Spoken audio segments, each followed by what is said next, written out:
Untuk masalah penjemuran, jawab komentar ini pakai VT, soalnya susah kalau mau dijawab dengan tulisan. Yang pertama, masalah penjemuran peci. Penjemuran peci itu maksudnya didiemin, jangan dipindah-pindah, tapi dijemur. Maksudnya kan kalau misalnya kena cahaya matahari, kalau misalnya nih kayak ini udah produksi pertama ya. Produksi pertama ini menuju ke kedua, ini proses mau nelur lagi. Nah, sedangkan itu yang gunsal, gunsal di kandang kotak merah itu ya, dia pengeraman apa baru nelur tadi pagi, nelur satu. Jadi baru nelur tadi pagi satu, ini ke periode ke-8. Jadi periode ke-8. Mas, nah jadi kalau misalnya di sini, kalau misalnya teman-teman ditaruh di satu tempat di sini, itu kalau misalnya pagi kena matahari, terus siang nggak apa-apa ditaruh di sini aja. Yang penting dia kena matahari, matahari pagi. Kalau misalnya nggak kena matahari, nah sama seperti ini nggak kena matahari kalau pagi. Jadi dijemurnya di mana? Kalau dijemurnya di depan ya udah jemur di depan aja. Kalau misalnya teman-teman ya, contohnya ya, misalnya dijemurnya di sini. Misalnya dijemur di sini, kemudian ya udah jemur aja, jangan dipindah-pindah, di sini aja jemurnya. Nanti setelah dijemur, taruh lagi ke sini. Taruh lagi ke sini. Jadi tempatnya khusus, tempat jemurnya khusus di sini, tempat untuk hariannya di sini. Jangan banyak dipindah, jangan nanti jemur di sini, habis taruh di sini, nanti taruh di sana. Terus habis di sana nanti dijemur lagi di mana, habis di mana taruh lagi di dalam. Jadi burungnya itu makin susah buat adaptasi. Apakah nggak bisa? Bisa, tetap bisa, cuma prosesnya lebih panjang, prosesnya lebih lama karena dia adaptasinya lebih susah. Karena burung peci burung yang memang adaptasinya yang bikin lama ya. Apakah tempat harus ada ruangan? Lebih bagus memang siklus udaranya bagus, pemandangannya luas seperti ini di luar. Di luar, kalau misalnya di luar nggak aman, banyak yang maling, taruh dalam mau nggak mau. Apakah bisa? Bisa, tetap bisa walaupun di dalam, cuma prosesnya lebih lama karena butuh adaptasi dia lebih lama lagi sampai dia merasa nyaman. Karena tingkat adaptasi itu masalah kenyamanan. Jadi masalah kenyamanan itu masalah kebiasaan. Kalau dia udah biasa di situ tetap nyaman.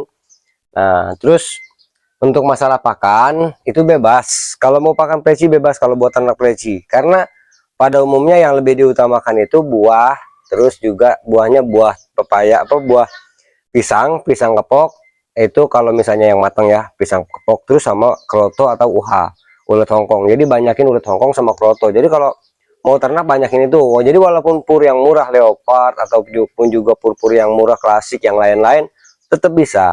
Kalau saya sendiri saya pakai Vitagreen, terserah. Jadi mau bilang endorse, mau bilang apa, ya nggak apa-apa aja. Saya kan cuma nyeritain apa yang saya pakai, nggak percaya. Nah ini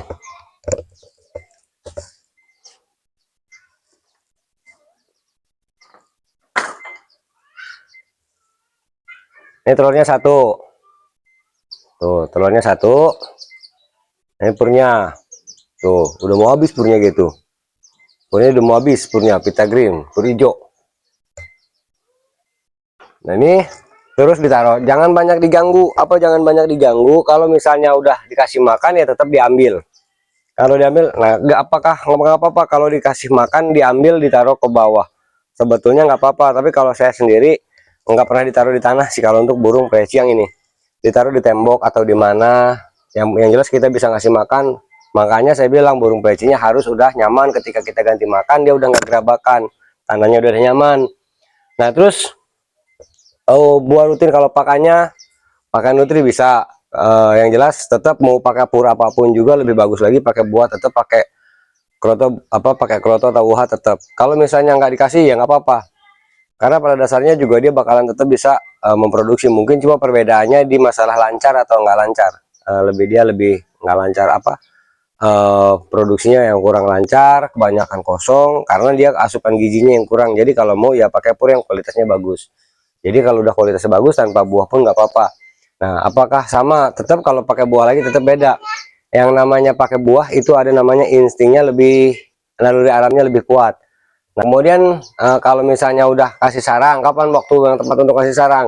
Kalau masih bahan belum ketahuan posisinya masih giras bener, masih masa penjinakan, nggak usah dikasih sarang dulu. Kasih sarang kalau udah mapan, udah anteng. Nah, kalau misalnya burung pleci yang diternak itu yang di pantangan itu nggak boleh diterapi lapar. Terapi lapar jangan dilakuin kalau untuk burung pleci yang lagi diternak, terutama buat betina. Kalau buat jantan nggak apa-apa. Kalau buat betina jangan di terapi lapar. Karena terapi lapar yang pertama buat burung yang giras. Kalau burung giras itu memang nggak bisa diternak betinanya. Kalau betina kenapa? Kalau dia misalnya lapar, naluri alam dia buat berkembang biak kurang. Nah, jadi seperti itu, semoga bermanfaat.